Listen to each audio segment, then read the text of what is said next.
Radio Shack was every geek's dream, until it wasn't. Picture this. It's the 1980s, and you're a kid walking into a Radio Shack, eyes wide, surrounded by gadgets, wires, and those iconic battery cards. This was the place where tech nerds, hobbyists, and even your dad fixing the family stereo felt like they belonged. But fast forward a few decades, and Radio Shack is a ghost. Empty storefronts, faded signs, and a legacy buried under the weight of Best Buy, Amazon, and its own mistakes. So what happened? How did a company that defined tech retail for generations crash and burn so spectacularly? Stick with me, because this story is a wild ride of nostalgia, bad bets, and lessons every business needs to learn. And here's the big question to kick us off. Could Radio Shack have survived if it made just one different move? Let's dive in. First, let's rewind to Radio Shack's golden days. Founded in 1921 in Boston, Radio Shack started as a small mail-order business selling radio parts to ham radio enthusiasts. Back then, radio was cutting-edge tech. Think iPhones in the 1920s. By the 1960s, Radio Shack was acquired by Tandy Corporation, and that's when things got serious. They opened stores across America, selling everything from CB radios to early personal computers like the TRS-80, one of the first mass-market PCs. Fun fact, in 1977, when Apple was just a garage startup, Radio Shack was selling computers to the masses. They were the go-to spot for tech, with over 7,000 stores at their peak. Imagine that. 7,000 stores. That's more locations than Starbucks has today in the US. So why was Radio Shack such a big deal? It wasn't just the products, it was the vibe. Walking into a Radio Shack felt like stepping into a tech playground. Shelves were packed with resistors, capacitors, and soldering kits for DIY nerds. They sold walkie-talkies, boomboxes, and even early cell phones. And let's not forget the staff. Those Radio Shack employees who geek out with you over circuit boards or help you build a custom speaker system. It was a community, a haven for tinkerers. But here's a question to chew on. What made Radio Shack so special to you? Was it the gadgets, the staff, or just the thrill of discovery? Drop a memory in the comments. I'm curious. Now let's talk about the 1980s and 1990s, Radio Shack's peak. They weren't just selling tech, they were shaping it. The TRS-80 was a game changer, competing with Apple and Commodore. Radio Shack stores were everywhere. Malls, strip centers, small towns. They had this genius strategy. Small, low-rent stores with high margins on niche products. While Sears and Kmart were battling for appliance sales, Radio Shack was quietly making bank on cables, adapters, and batteries. Oh, those batteries. Remember the Battery Club?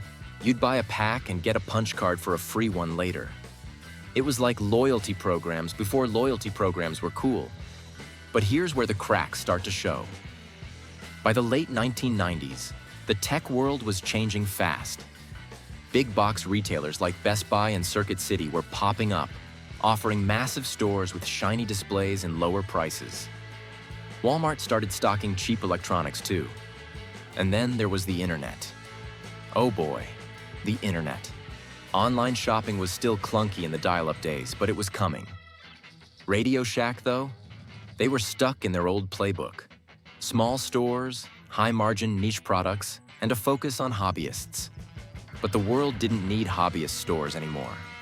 People wanted sleek, pre-built gadgets, not soldering kits. So, here's an open loop for you. What was the one move Radio Shack could have made to stay ahead of Best Buy and Walmart? Think about it. We'll circle back. Let's fast forward to the early 2000s. This is where Radio Shack's fall starts to feel inevitable. They tried to pivot, but it was messy. They jumped hard into cell phones, partnering with carriers like Sprint and Verizon.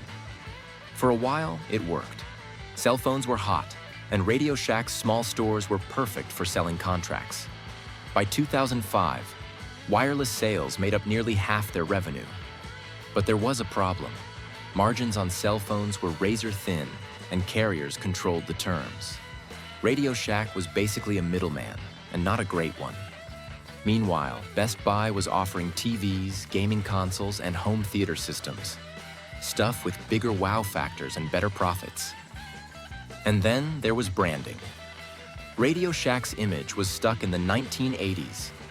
Their stores looked dated. Fluorescent lights, beige carpet, and cluttered shelves. Compare that to Best Buy's sleek blue and yellow megastores, or Apple's minimalist temples of tech. RadioShack tried rebranding in 2009, even calling themselves the Shack for a hot minute. Spoiler, it flopped. Customers didn't want the Shack. They wanted nostalgia or innovation, and RadioShack was delivering neither. Here's another question to keep you hooked. Could a bolder rebrand have saved RadioShack, or was their image too far gone? We'll dig deeper in a bit. Now let's talk about one of RadioShack's biggest blunders, ignoring e-commerce.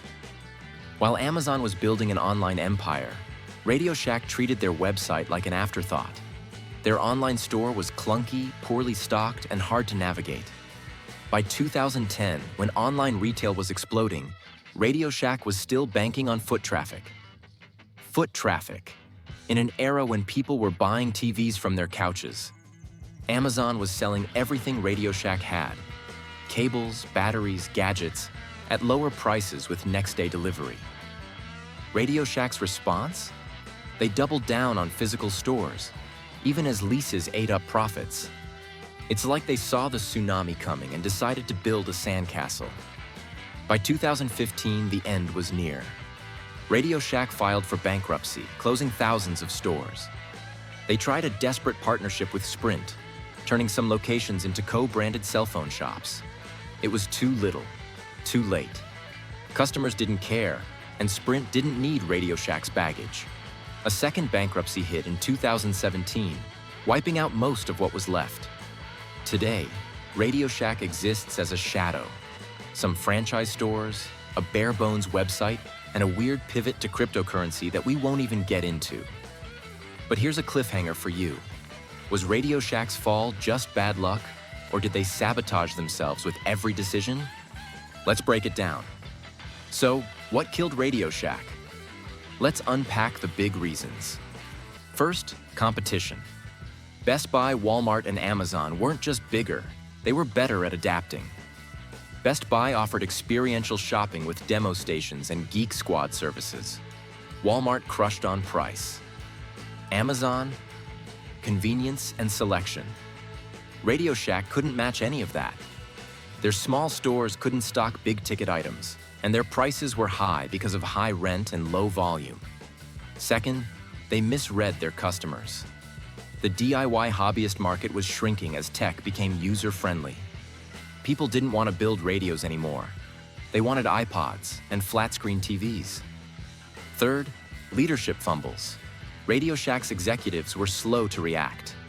They stuck with the same store model for decades, even as foot traffic tanked. They burned cash on failed experiments like the Shack rebrand and a bizarre push into selling RC toys.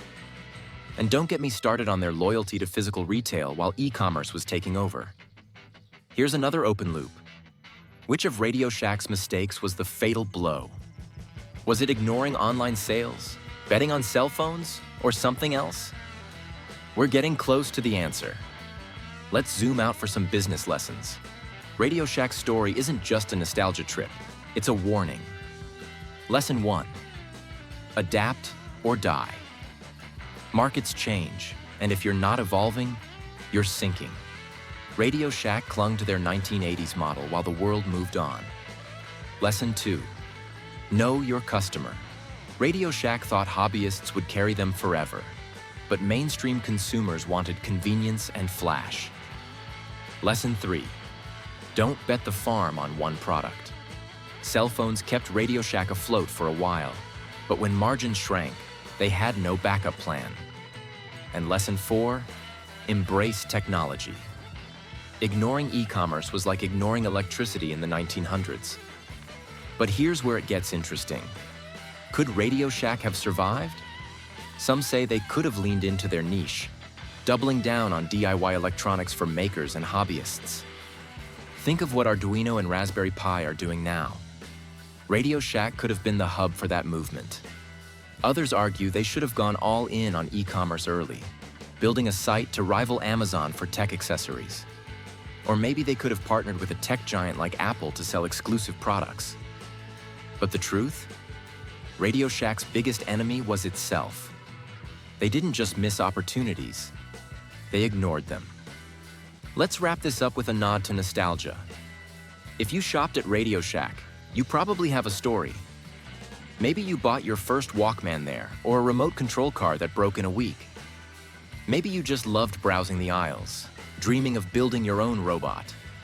RadioShack wasn't just a store, it was a feeling. And yeah, they fumbled the bag, but their legacy lives on in every tech nerd who still gets a spark from a new gadget.